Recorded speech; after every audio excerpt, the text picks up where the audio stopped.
بسم الله الرحمن الرحيم. Bismillahirrahmanirrahim. Assalamualaikum warahmatullahi wabarakatuh. Alhamdulillahi rabbil alamin. Wa usalli wa usallim ala nabiyyina wa habibina Muhammadin wa ala alihi wa sahbihi ajma'in. Amma ba'du. Para ustadz dan para santri yang kami hormati, pada kesempatan kali ini kita akan masuki bab pertama dari kitab Al-Adabul Mufrad. Pada bab pertama, Al-Imam Al-Bukhari rahimahullahu ta'ala membawakan judul bab wa wassaynal insana biwalidayhi husna. Bab wa wassaynal insana biwalidayhi husna. Jadi pada bab pertama ini beliau membawakan firman Allah di dalam Al-Quran surat Al-Ankabut ayat 8 yang berbunyi, dan kami telah wajibkan kepada manusia agar berbuat baik dengan bapak ibu mereka. Jadi ayat ini adalah ayat yang berisi kewajiban berbakti kepada kedua orang tua. Dari mana kita mengambil kesimpulan bahwasannya berbakti sama kedua orang tua itu wajib dari ayat ini? Kita ambil dari firman Allah, wa wassayna, kami wasiatkan. Wasiat ini menunjukkan akan kewajiban hal tersebut. Kalau seandainya kita belum menjalankan wasiat orang tua saja, kita bakalan kepikiran terus. Lebih-lebih kalau seandainya ini wasiatnya siapa? Wasiat Allah, agar kita berbuat baik kepada kedua orang tua. Kenapa kita harus berbuat baik? Di ayat selanjutnya Allah Ta'ala jelaskan. Intinya adalah karena orang tua lah yang menjadi sebab hadirnya kita di dunia ini. Jadi kalau bukan karena Allah, kemudian karena kedua orang tua kita, maka kita tidak ada di dunia ini. Ini inti dari bab yang pertama. Kemudian Al-Imam Al-Bukhari rahimahullahu ta'ala beliau membawakan dua hadis. Hadis yang pertama, haddatsana Abul Walid qala haddatsana Syu'bah qala Al-Walid ibnul Aizar akhbarani qala sami'tu Aba Amr Asy-Syaibani yaqul haddatsana sahibu hadhihi dar. Kata Abu Amr Asy-Syaibani, haddatsana sahibu hadhihi dar.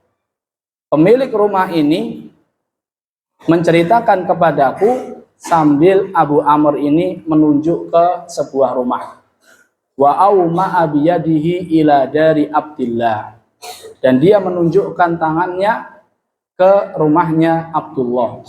Qala sa'altun nabiyya sallallahu alaihi wasallam. Abdullah di sini dia bertanya kepada Nabi sallallahu alaihi wasallam, ayyul amali ahabbu ilallahi azza wa jalla. Wahai Rasulullah, amalan apakah yang paling dicintai oleh Allah azza wa jalla? Jadi Abdullah di sini bertanya kepada Nabi sallallahu alaihi wasallam akan amalan yang paling dicintai oleh Allah azza wa jalla. Kata Nabi sallallahu alaihi wasallam, as-salatu ala waqtiha. Yang pertama adalah salat tepat pada waktunya. Alhamdulillah kita di pondok senantiasa berusaha untuk salat tepat pada waktunya. Qultu summa ai, kemudian apa wahai Rasul? Kata Rasulullah sallam, summa birrul walidain. Setelah hak Allah yaitu salat, kata Nabi sallallahu alaihi wasallam, birrul walidain, hak kedua orang tua. Berbakti sama kedua orang tua. Qultu summa ai. Kemudian saya kembali bertanya, apalagi wahai Rasul? Balu Rasulullah sallam mengatakan, summal jihadu fi sabilillah. Setelahnya adalah berjihad di jalan Allah. Qala, haddatsani bihinna walau istazattuhu lazadani. Dengan inilah Nabi Shallallahu Alaihi Wasallam menceritakanku, jikalau saya minta tambah, niscaya Rasulullah Shallallahu Alaihi Wasallam akan menambah jawabannya untukku. Kaum muslimin rahimani wa rahimakumullah taala. Di dalam hadis ini kita bisa mengambil beberapa faedah. Yang pertama dari perkataan Abdullah, ayyul amali ahabbu ilallah. Amalan apa yang paling dicintai oleh Allah? Ini cerdasnya para sahabat jamaah. Mereka sadar bahwasannya kesempatan hidup ini terbatas, ajal cepat atau lambat akan menghampirinya, maka singkatnya umur, singkatnya kesempatan hidup ini, bagaimana diisi dengan amalan-amalan yang paling apa? Dicintai oleh Allah. Jadi biar lebih maksimal. Jadi kita tahu skala prioritas.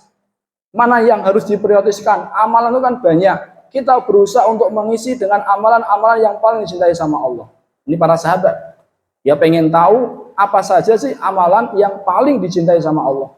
Amalan banyak. Tapi dari banyaknya amalan ini, mana yang paling dicintai sama Allah? Nabi SAW menyebutkan 3. Yang pertama kata Nabi SAW, as-salatu ala waktiha. Salat tepat pada waktunya. Alhamdulillah kita sudah berusaha mengamalkan hal tersebut. Kemudian Abdullah kembali bertanya, apa lagi? Kata Nabi SAW, birrul walidain. Berbakti sama kedua orang tua. Yang ketiga baru jihad.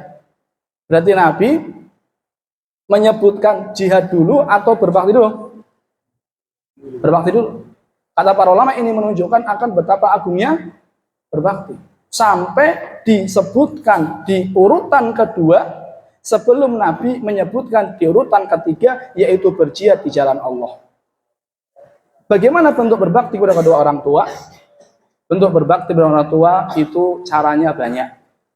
Wa wasainal insana biwalidayhi ihsana. Ihsanan ini maf'ul mutlak. Aslinya wa ahsinu ihsanan. Fi'ilnya dibuang, wa ahsinu ihsanan. Dan maf'ul mutlak kita tahu fungsinya adalah untuk apa? Menekankan. Jadi berbakti sama kedua orang tua dengan sebenar-benarnya berbakti. Jadi nggak main-main. Sampai-sampai Allah Ta'ala menggunakan maf'ul mutlak yang diantara fungsinya adalah taukid. Apa bentuk berbakti? Yang pertama, berbakti dengan ucapan. Allah Ta'ala itu sangat sangat nyuruh kita untuk pinter-pinter jaga lisan di hadapan orang tua. Sangat. Kata Allah, imma yablughanna indakal kibar ahaduhuma aw kilahuma fala taqul lahuma uff. Jangan katakan ah. Ini sudah dilarang yang pertama. Kemudian ditekankan lagi, wala tanhar huma. Jangan dibentak. Kemudian diingetin lagi, wa qul lahuma qaulan karimah. Berapa kali Allah Ta'ala ingetin? 3 kali. Yang pertama jangan mengatakan ah, yang kedua jangan dibentak, yang ketiga pilih ucapan yang terbaik. Luar biasa jamaah. Ini menunjukkan betapa pentingnya kita menjaga lisan di hadapan kedua orang tua. Kalau seandainya kita bisa berbicara, memilih ucapan yang sopan, memilih ucapan yang lembut dengan bos kita, harusnya kita bisa lebih memilih ucapan yang lebih sopan, lebih baik ketika kita berbicara kepada kedua orang tua kita. Ini yang pertama. Harus milih ucapan yang paling lembut. Harus milih ucapan yang paling baik. Jangan diangkat dan jangan pula terlalu diri. Karena kalau tori apa jamaah? Nggak dengar. Jadi pokoknya timbang dengan sebaik-baiknya. Mungkin kalau sama teman bercanda bebas. Walaupun tentu ada batasannya. Tapi kalau sama orang tua agak lebih hati-hati. Ini yang pertama, berbakti dengan lisan. Yang kedua, berbakti dengan perilaku. Berbakti dengan perilaku. Kalau seandainya kita rajin membantu orang lain, rajin membantu tetangga, maka orang tua adalah orang yang paling berhak untuk kita bantu. Nabi pernah ditanya, wahai Nabi, siapa orang yang paling berhak saya perlakukan dengan baik? Apa kata Nabi? Ibumu. Ditanya lagi, siapa lagi wahai Nabi? Ibumu. Ditanya, siapa lagi? Ibumu. Berapa kali?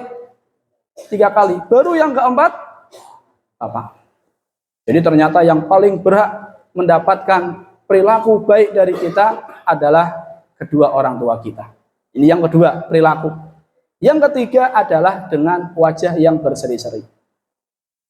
Kalau seandainya kita bisa memasang wajah senyum ketika bertemu dengan orang lain, maka hendaknya senyum kita harus lebih lebar ketika kita bertemu dengan kedua orang tua kita. Karena mereka lah orang yang paling berhak untuk mendapatkan itu semua. Ini yang kedua. Yang ketiga, baru Nabi SAW menyebutkan jihad di jalan Allah Ta'ala. Intinya jamaah, umur kita singkat, mari kita isi dengan amalan-amalan yang paling Allah Ta'ala cintai. Di antaranya tadi apa?